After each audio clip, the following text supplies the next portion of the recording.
बिस्मिल्लाहिर्रहमानिर्रहीम। अस्सलामुअलैकुम वरहमतुल्लाहि वबरकातुहु। नाजरीन, नन्नै ज़मूंग मौजू द इकनॉमिक्स यो अहम टॉपिक पॉलिसी रेट हवाले सर दे।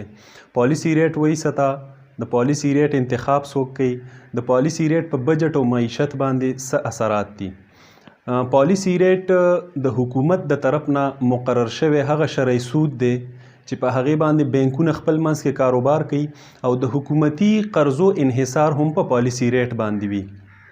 تیر بجټ کې تاسو ګورئ حکومت سخت اقدامات واغسته، د هغې د وجې نه په ټیکسونو کې اضافه وکړله، د هغې اضافې د وجې نه په مهنګایۍ کې او د ضرورت په اشیاو قیمتونو کې اضافه وشوله.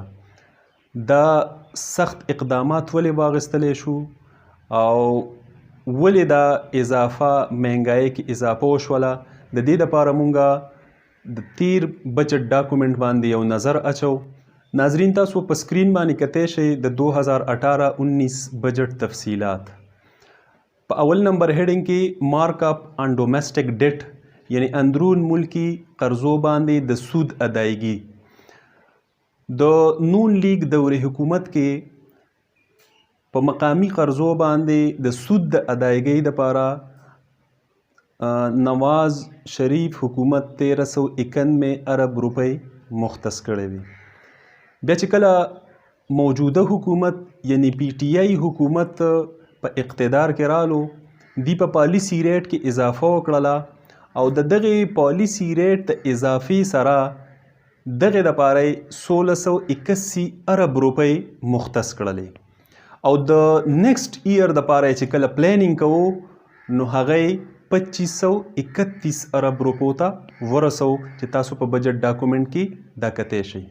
دی مقابله کې بجټ ډاکومنټ کې تاسو دا کتی شئ د سیول حکومت اخراجات او دفاعي اخراجات او د هغې موازنه د سود د ادایګۍ دپاره د مختص رقم سره مونږ کوی شو. دویم هیډینګ کې تاسو کتی شئ سیول حکومت اخراجات و تفصیل چې هغه سیلری، پی الاؤنسز، نان سیلری وغیره. دا اخراجات چې ټول مونږه راجمع کو نون لیگ دوري حکومت کې یعنی په 2018 کې هغې په دې هیډینګ کې 463 ارب روپۍ دا مختص کړی وي. بیا موجوده حکومت په هغې کې کمی وکړو او د 463 په ځای 431 ارب روپۍ مختص کړلې. که یو نظر مونږ په دفاعي اخراجاتو باندې واچو نو په نون لیگ دوري حکومت کې دفاعي اخراجاتو دپاره 1100 ارب روپۍ دا مختص شوی وي. بیا موجوده حکومت په هغې کې معمولی اضافه وکړله او دغه رقم یې 1152 ارب روپۍ مختص کړلې. که دا موازنه مونږه د سود د ادایګۍ دپاره د مختص رقم چې هغه 2531 ارب روپۍ دی د هغې سره وکړو، د دې کمپیریزن نه دا واضح کیږي چې د سود د ادایګۍ دپاره د مختص رقم یعنی 2531 ارب روپۍ دا د دفاعي اخراجاتو دپاره مختص شوي رقم د دوګون نه سیوا دی او د سیول حکومت د اخراجاتو تقریبا 6 ګون نه برابر دی. ناظرین، تاسو کتی شئ د حکومتي اندرون ملکی قرضو او د سود د ادایګۍ تفصیلات. بیا تاسو په 2018 کې وګورئ نون لیگ دوري حکومت کې هغې اندرون ملکی قرضه 16210 ارب روپۍ وي او په هغې باندې د سود ادایګۍ دپاره هغې 1391 ارب روپۍ مختص کړی وي.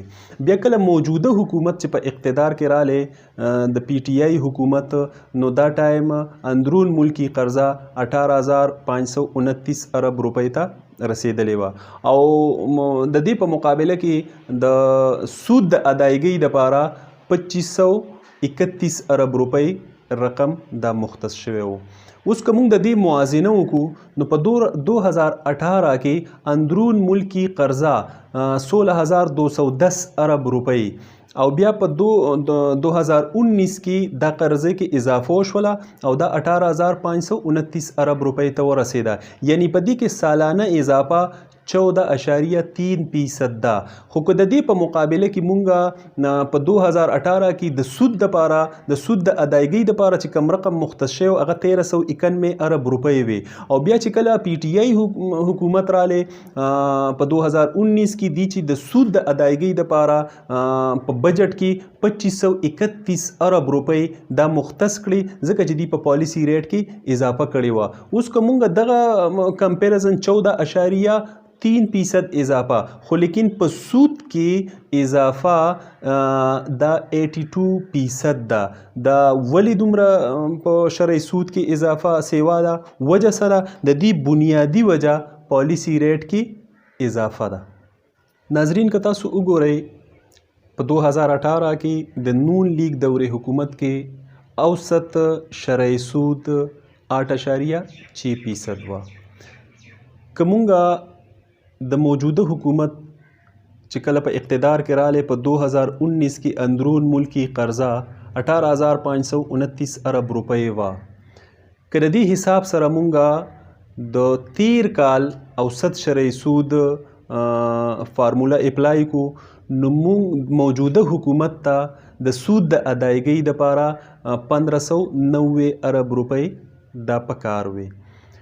او که فرض کا عمدغه اندرون ملکی قرضه 18,529 ارب روپۍ د موجوده حکومت د پالیسی ریټ د اضافي د وجې نه چې په هغه کې اوسط شرعي سود 13.7% ته ورسېدو، د دغه حساب سره مونږ د سود د ادایګۍ دپاره مختص رقم راوباسو نو دغه راځي 2531 ارب روپۍ. په دې کې فرق څومره رالو؟ په دې کې فرق 961 ارب روپۍ. دا هغه ایکسټرا اماونټ دی چې په پالیسی ریټ کې د اضافي د وجې نه حکومت ته په بجټ کې ایڈجسٹ کول دي او مختص کول دي.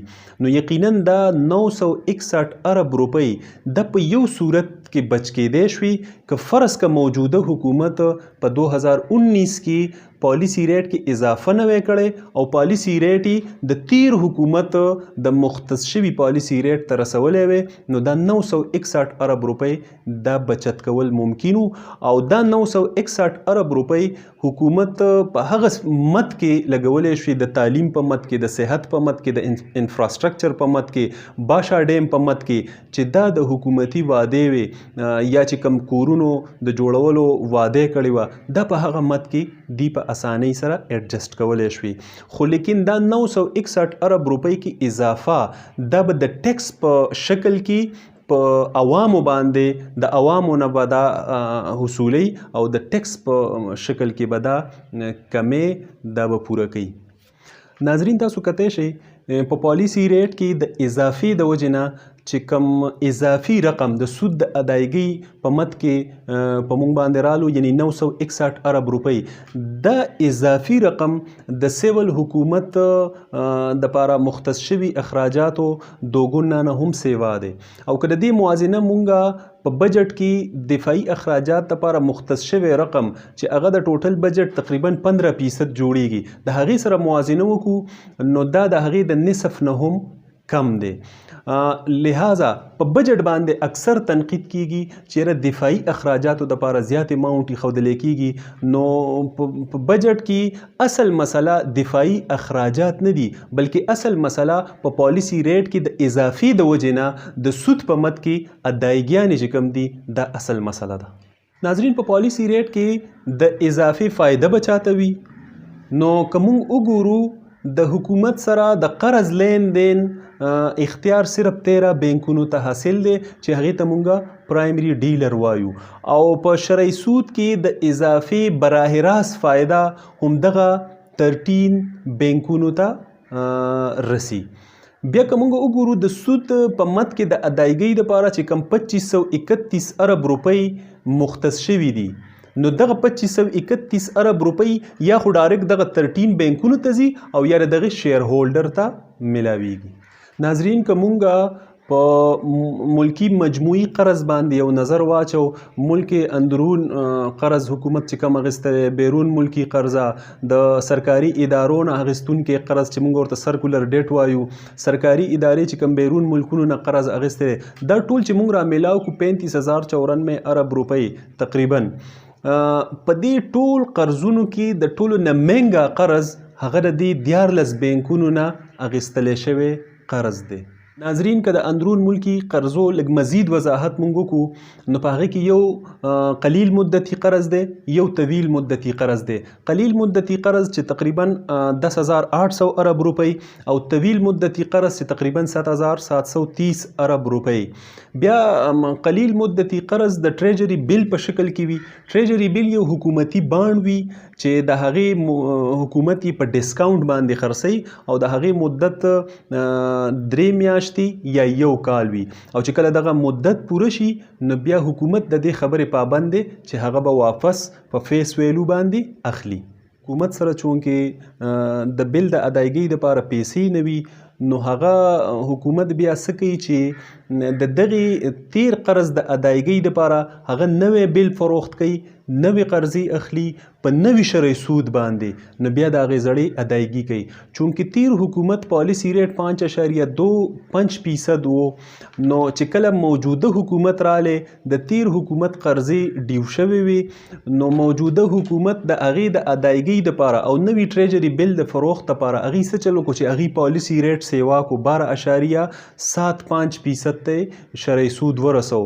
نو چې مخکې حکومت په 10,000 ارب روپو باندې د 6% پالیسی ریټ د حساب سره 620 ارب روپۍ ادا کولی، نو دی څه چل وکړو د 12% پالیسی ریټ سره په دغه د سود په مد کې په ادایګۍ کې اضافه وشوله او دا 1220 ارب روپو ته ورسېده. نو د دې معمولی د پالیسی ریټ کې د اضافې د وجې نه 600 ارب روپۍ د ایکسټرا به حکومت په قلیل مدتي قرض باندې ادا کوي. ناظرین که داسې موږ وګورو طویل مدتي قرض چې تقریبا 7,000 ارب روپۍ دی، او که د تیر حکومت د شرعي سود سره موږ د سود د ادایګۍ د رقم اندازه ولګو د 6% سود د ریټ سره، نو دا تقریبا 560 ارب روپۍ جوړیږي. او چونکې موجوده حکومت په هغې کې اضافه وکړله او که موږ پالیسی ریټ تقریبا 12% ته ورسو نو دا اضافي رقم 980 ارب روپۍ به د سود په مد کې دا رقم موجوده حکومت مختص کوي. نو په دې کې اضافي رقم د سود په ادایګۍ کې دا 420 ارب روپۍ شو. 600 ارب په قلیل مدتي قرض کې 680 ارب روپۍ او 420 ارب روپۍ په طویل مدتي قرض کې دا په پالیسی ریټ کې د اضافي د وجې نه ایکسټرا اماونټ په حکومت باندې رالو. د دې نه خو د تیر حکومت سره سروکار شته دی، بلکې دا د موجوده حکومت د پالیسی د وجې نه د موجوده حکومت په پالیسی ریټ کې د اضافي د وجې نه 1000 ارب روپۍ ایکسټرا دا په بجټ باندې یو بوج شو، او دا بوج به د عوامو نه اصولي د ټیکس په شکل کې، او چې کله حکومت په ټیکس کې اضافه کوي یا نوي ټیکسونه لګوي نو د دې سره به مهنګایي راځي او د دې ډایرکټ اثر به په غریب عوام باندې وي. ناظرین ستاسو په علم کې دا چې کله حکومت په ټیکسونو کې اضافه کوي نو جواز دا پیش کوي چې را قرضونه سیوا شول، په قرضونو کې د قرضونو د بوج د وجې نه مونږ دا ټیکس لګو. حالان کې که تاسو په تفصیل کې لاړ شئ نو دا د حکومتي د خپلې فیصلې د وجې نه دا 1000 ارب روپۍ ایکسټرا په عوام باندې بوج جوړ شو. که فرض کا حکومت په پالیسی ریټ کې اضافه نه وی کړی نو دا 1000 ارب روپۍ دا مونږ بچت کولی شي، او دغه بچت شوی رقم دا په بجټ کې مونږ د غریب عوام دپاره په مختلف مدونو کې ایډجسټ کولی شوي، او حکومتي چې کومه د الیکشن په وخت کې کومه ایجنډه وه د ترقیاتي کارونو وغیره نو هغې هم په دې 1000 ارب روپو کې څه حده پورې پوره کولی شوه. ناظرین څنګه چې په شروع کې ما ووی چې د حکومت سره د قرضو لین دین 13 بینکونو ته حاصله ده او په پالیسی ریټ کې د اضافي فایده چې کم ده دا هم دغه 13 بینکونو ته یا د هغې شیر هولډرز ته ملاویږي. سوال دا دی چې پالیسی ریټ منتخب کوي څوک، د دې انتخاب څوک کوي؟ نو پالیسی ریټ سم مارکیټ فورسز نه منتخب کوي بلکې پالیسی ریټ د حکومتي اداره سټیټ بینک اف پاکستان زیر انتظام مانیټری پالیسی کمیټي د هغې انتخاب کوي چې د سټیټ بینک اف پاکستان گورنر د دغه کمیټې چیرمن او مشر وي. ناظرین د شرعي سود کې یا پالیسی ریټ کې د اضافي مقصد څه دی؟ نو پالیسی ریټ کې د اضافي مقصد مانیټری اکنامکس لټریچر دوه مقاصد بیانوي. یو بیرون ملکی سرمایه‌کار وتمرات ورکول، بیرون ملکی سرمایه‌کار د سرمایه‌کارۍ دپاره اټریکټ کول، او دویم انفلیشن کنټرول. خو لیکن پاکستان کیس کې پالیسی ریټ کې اضافه د بیرونی سرمایه‌کارو دپاره د توجه مرکز نه ګرځي. هغې وجه دا ده چې پاکستانی کرنسی اکثر ډیویلو کیږي او د هغې دپاره که فرض که د قیمت کمیږي نو د فایدې په ځای بیا د نقصان سبب ګرځېږي. هغې دلته انویسټمنټ یو رسکی جاب چې کم دی نو هغې دپاره تصور کیږي، لہذا هغې دلته د انویسټمنټ نه بیا هچکچاهټ محسوسوي. که مونږ وګورو نو په پالیسی ریټ کې اضافي واحد مقصد پاکستانی کیس کې انفلیشن کنټرول دی، او که د سټیټ بینک مانیټری پالیسی سټیټمنټ چې د سټیټ بینک په ویب سایټ باندې موجود دی په هغې کې هم هغې دا یو مقصد واضح کړی دی چې پالیسی ریټ کې اضافه انفلیشن کنټرول دی. لہذا مانیټری پالیسی سټیټمنټ نه دا واضح شوه چې پالیسی ریټ کې تبدیلی اهم ترین مقصد د انفلیشن کنټرول یا مهنګایي کنټرول کول دي، او چې کوم رقم مونږ د سود په شکل کې ادا کوو دا په حقیقت کې د قرض قیمت نه بلکې دا انفلیشن کنټرول فیس دی. که بیا مونږ لږ په تفصیل کې لاړ شو، په 2010 کې پالیسی ریټ 12.5% هغه ټیم افراط زر 12%، بیا په 2016 کې پالیسی ریټ 5.75% وو، نو افراط زر 4%. په 2019 کې مونږ وګورو نو پالیسی ریټ 12.25% چې دا موجوده حکومت د 5.75% نه 12.25% کو، نو افراط زر تقریبا 9% چې اوس هم د 9% نه هم دا ډبل ډیجټ ته منتقل شوی دی. نو که مونږ دغه زوړ ریکارډ وګورو نو د پالیسی ریټ د اضافي سره په مهنګایۍ کې کمې نه بلکې مزید اضافه راغلی ده، او اوسني صورتحال دا ستاسو په وړاندې دی. تیر قلیل مدتي قرض او طویل مدتي قرض په تفصیل کې چې مونږ کوم سټیټسټکس تاسو په وړاندې کیښودل، او په هغې کې په شرعي سود کې پالیسی ریټ کې د اضافي د وجې نه کم 1000 ارب روپۍ ایکسټرا اماونټ پالیسی ریټ کې د اضافي د وجې نه چې په حکومت رالی، که د هغې موازنه مونږ د مختلف ملکونو د پالیسی ریټ سره وکړو چې په امریکا کې، انډیا کې، بنګلادیش کې، مالدیپ کې، چین، تایلینډ، جاپان وغیرہ، هلته مختلف، مطلب امریکا کې 2.5%، بھارت کې 4%، بنګلادیش کې 3% وغیرہ وغیرہ چې تاسو تفصیل کتی شئ. نو که دغه تفصیل مونږ را وباسو، لہذا دا ډیمانډ چینل کار نه کوي او د پالیسی ریټ کې اضافه په بجټ کې مونږ ته یو ایکسټرا برډن جوړیږي، او د دغه اضافه بیا د ایڈجسټ کولو دپاره حکومت مزید ټیکسونه لګوي، د هغه ټیکسونو سره مزید مهنګایي راځي. لہذا چې ایکسپورټ دي، اکانومسټ دي، د هغې رایه دا ده چې حکومت ته فوري په پالیسی ریټ کې کمی وکړي، او دا د کم از کم 4%، 3 نه د 4% پورې دا را کم کړي. نو لہذا حکومت پاکستان چې د سود په مد کې کمې ادایګانې دي هغې برډن به په موږ باندې کم شي او د عوامو د فلاح لپاره په مختلف مدونو کې ایډجسټ کو. تاسو وګورئ څو ورځې مخکې حکومت پالیسي ریټ د 11% نه کم کو 9% ته راوستو. په ملک یو بینک هم یا یو فاینانشل انسټیټیوشن هم څه احتجاج ونه کو، نو لہذا بیا ولې مونږه د 4% او د 5% په ځای 13% ته شرعي سود رسو چې په هغې کې یو ایکسټرا اماونټ په مونږ باندې راځي.